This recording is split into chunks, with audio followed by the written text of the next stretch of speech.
سلام سلام فتوات خاتاتلتي انكو عب سلام مصاخم نلوم عالت حيزلكم زمصاخو نبزو حساب لبزتان كفن زحزنن نسمع زبله زدنقصن اب سدت اب عد عرب نخندي عامتات تنكراتيتا عدا اب زاتوتلا معلتي قص اديا قص ولادا قص سدرا كتري حرر نابلت نساتومون كقبلوا حرريلوم ناتتصبيوا بزف قرتو اشعا معلتي تقاتيلا استرخبت هوان يحزلكم مصي زانتا مسلتاتهم ناي كلاتهم اب ايربورت ክትወርድ ከላ አቁሑታ ሒዛቶ ዝኸደት ሙሉ ዛንታ ከዓለኩም የ ቀጺለ ድማ እንደቀነስቲ ሕዋተይ ብፍላይ ዘመሓላልፎ መልእክት ስለዘለኒ ንኽዝመሃራሉ ከም ሓላልፈልክንየ ሰናይ ምክትታል ካፍቲ በቀረባ ኣብ ዝፈልጥዋ ብዙሓት ፈለጥታ ዝተጽሓፈ ዘራእኽዎ ዛንታታት ሓደ ሓንቲ እዚኣ ኣምጽኤልኩም ኣለኹ ሕጽር ዝበለት እዛ ስደተኛ ሄዋን ኣብ ዓዲ ዓረብ ንብዙሕ ዓመታት ደኺማ ሰሪሓ ጽዒራ ዝኣኽላ ምስ ኣከበት ዓደይ ከይደ ህይወት ክምስረት ሓዳር ክገብር ገና በህፃን ከሎ ዝገደፈቶ ሕጂ ከምዚ ትርእይዎ ዘለኹም መንእሰይ ኮይኑ ዝጽበያ ዝፈትዋ ውላድ ኣለዋ ውላደይ ክርኢ ዓደይ ክርኢ ዓደይ ከይደ ሓዳር ክምስረት ኢላ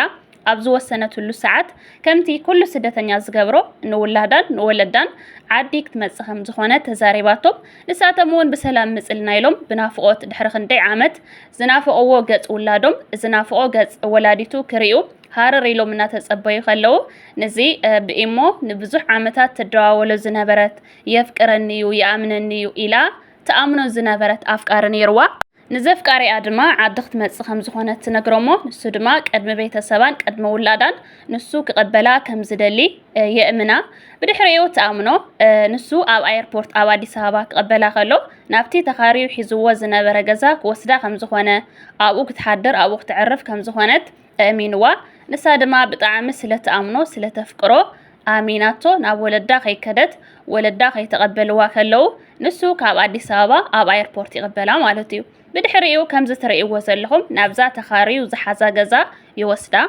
نافت غزا مس وسدا أشعا معلتي كمزي أو صحف ترئيو وزلهم حتو يقربلامو نسادما كي تمرمرنا بفتصم كخون أي خيلنيلا نتي زغربلا حتو تنصو بحسابو مسمع مع تابي بدحريو يقتلا مالتي اتبطعم زحزن اتن حيزاتن زخدت ገንዘባ ንብረታ ከምዛ ትርእይዎ ዘለኹም ኩለን ተን حيزاتن ዝኣተወት ንሰን ሒዙ ንዓኣ ቀቲሉ ተሰዊሩ ድሕሪዮ ድሕሪ ክንደይ ጻዕሪ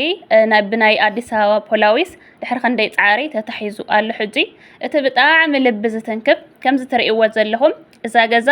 እዛ أزغتللا نستقبللان تخاريو زغمتلا زنبر غزا اسي ايا اسغتالي اون اسي بعليو از ترئيو زلهم دما اديك تمصيا يلو بقولعو زغدفوتو حجيغن غوبيزو زنافقو غص نايديو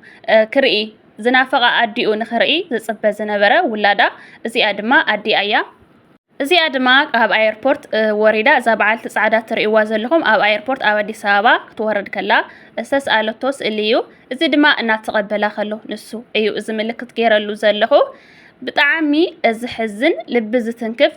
ጓልና ካብ ስደት ዓዳ በሰላም ተመሊሳትልና ጓልና ክንቅበላ ገጻ ክንርኢ ገጽ ወላዲተይ ክርኢ ኢሉ ዝጽበያ ዝነበረ ውላዳ ጓልኩም ተቀቲላ ዝብል መርድእ መጺዎም ዛንተኦም ክትሰምዕ ከለኻ ካብ አንደበቶም ክትሰምዕ ከለኻ ብጣዕሚ ዓቕሚ ዝሓጽረካ ብጣዕሚ እዮም ዝሕዝኑ ናታ ከዓ ብዛዕበ ካብ ስደት ኣብ ዓዳ ኣፍታ ዝናፍቐታ ዓዳ መሬት ዓዳ ምስ ረገጸት ብዙሕ ዝተደፈነ ድኻም ዝተሓበ ናፍቆት ናይ ብዙሕ ዓመት ዝተኣከበ ብዙሕ ነገር ኣብ ውሽጣ ሒዛ ኣብ መሬት ዓዳ ረጊጻ ውላዳን ወላዲታን ከይረአየት በቃ ከም ኣይላ ከላ ተደፊና ከላ ምድፋን ማለት ብጣዕሚ ዝሕዝን ዝሮ ዝሮ ኣነ ክብለክን ዝደሊ ፍትዋት ኣሕዋተይ ቅድሚ ሓደ መዓልቲ ድዩ ቅድሚ ክልተ መዓልቲ ዘይተጋገየ ብስምዒት ኣብ ዝኾነ ኮሜንት ጽሒፋውን ብዙሓት ክትምልሳላ ርኢ ኣለኹ ከመጋጣም ኮሜንታ አንቢበይ ኣለኹ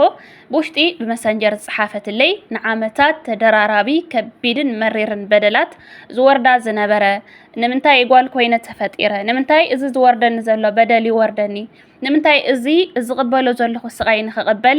ተፈሪዱኒ ኢላ ተደጋጋሚ ንፈጣሪኣ እናማረረትን እናነብዓትን ንምፍጣራ ንባዕሉ እንፈጣሪ ንምንታይ ተፈጢረ ኢላ እናተጣዓሰትን እናነብዓትን ትነብር ዝነበረት እንታይ ዓይነት ጌጋ ከም ዝተጋገየት ኣብ ከመይ ኩነታት ከም ዘላ ከመይ ዓይነት ህይወት ከም ዝሕለፈት ንደቂ ኣንስትዮ ኣሕዋታ ክጠቅምን ክምህርን እዩ ዝበለቶ መሪርን መሃርን ዛንታ ጽሒፋትለየላ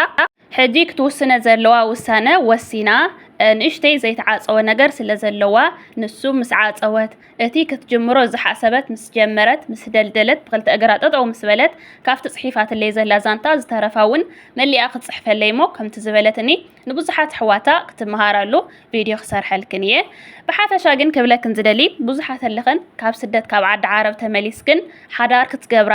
ኣፍቃሪ ሒስክን ብዙሕ ዓመት ዝፅበየክን ዝነበረ ኣፍቃሪ ሒስክን ሱባኤ ኣቲኽን ሓዳር ዝጀመርክን ሱባኤ ኣቲኽን ምስ ወለድኽን ሕፀ ተኣሲሩ